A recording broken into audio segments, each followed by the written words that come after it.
ఇద్దరు దాయాదులు ప్రక్కన ఉండేవాళ్ళు. ఓసారి ఈ పక్కెంటి ఇంటోళ్ళు వాళ్ళ గేదెలను అక్కడ కట్టేసి వేరే ప్రాంతానికి వెళ్ళిపోయారట.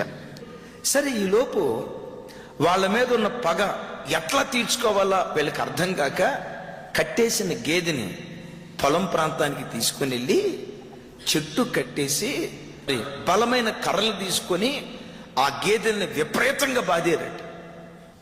ఆ గేదె బ్రతికుండగానే కత్తితో దాని చర్మాన్ని ఒలిచి పచ్చి ఒంటి మీదే కారం రాశారట.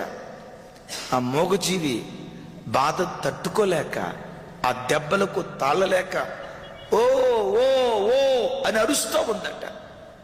అది అరుస్తూ ఉంటే శత్రువు అరుస్తున్నట్లుగా వీళ్ళు శాడిటిజం చూపించి దాన్ని కొట్టి కొట్టి కొట్టి కొట్టి ఆ బాధలకు తాళలేక గేదె చచ్చిపోయిందట. వీడేమనుకున్నాడు తెలుసా? ప్రతీకారం తీర్చుకున్న నా పగోడి మీద నా పాపాన్ని ఎవడు చూడలా, నా దోషాన్ని ఎవడు కనిపెట్టలా, రైట్, దాన్ని చంపేశా, వాడికి 50,000 రూపాయలు నష్టం వచ్చింది, కాలు రెగరేసి ఇంటికి వచ్చాడు. తర్వాత వివాహమైంది, భార్య గర్భవతి అయింది, డెలివరీ నిమిత్తం హాస్పిటల్కి తీసుకెళ్లారు. రైట్, హాస్పిటల్లో డెలివరీ అవుతూ ఉంది. ఈ అబ్బాయి బయట ఉన్నాడు, అడుగుతున్నాడు. నర్సు వస్తా పోతా ఉంటే అబ్బాయా అమ్మాయి, అరే కేకలను పడుతున్నాయి, అబ్బాయి అబ్బాయి చెప్పట్లేదు, ఏమైపోయింది అని చెప్పి ఆ భార్య ఉన్న ఆ గదిలోకి పరిగెత్తుకుంటూ వెళ్ళాడు. భార్యను చూశాడు. మనకు అబ్బాయి పుట్టాడా అమ్మాయి పుట్టిందా? భార్య తల తిప్పింది.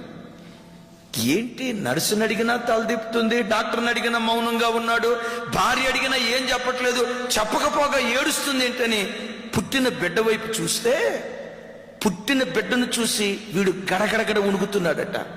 ఎందుకో తెలుసా?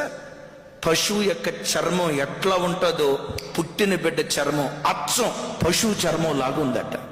గేదె గిట్టలు ఉన్నట్లుగా పుట్టిన బిడ్డ చేతులకు కాళ్ళకు గిట్టలు ఉన్నట్లుగా చేతులు రకంగా ఉన్నాయట. భార్య ఏడుస్తా అందట, మనమేం పాపం చేసామండి, ఇలాంటి బిడ్డ పుట్టాడు అని మనస్సాక్షి గుచ్చుకొని ఒక పశువును చంపేనే, శత్రువు మీద పగ పశువు మీద తీర్చుకున్నానే, నా దోష శిక్ష నా బిడ్డ ఒడిలో పడిపోయింది. ఒకసారి నా వైపు చూడు తండ్రి, సూటిగా నిన్ను ఒక మాట అడుగుతా, నీ పిల్లల ఒడిలో నువ్వేం వేస్తున్నావా? ఆశీర్వాదం వేస్తున్నావా, శాపం వేస్తున్నావా? యేసు రక్తముతో కడగబడిన ఆయన పిల్లలైన మన జీవితాలు, మన పిల్లల జీవితాలు, మన పిల్లల పిల్లలు ఎప్పుడు తలగానే ఉండాలి.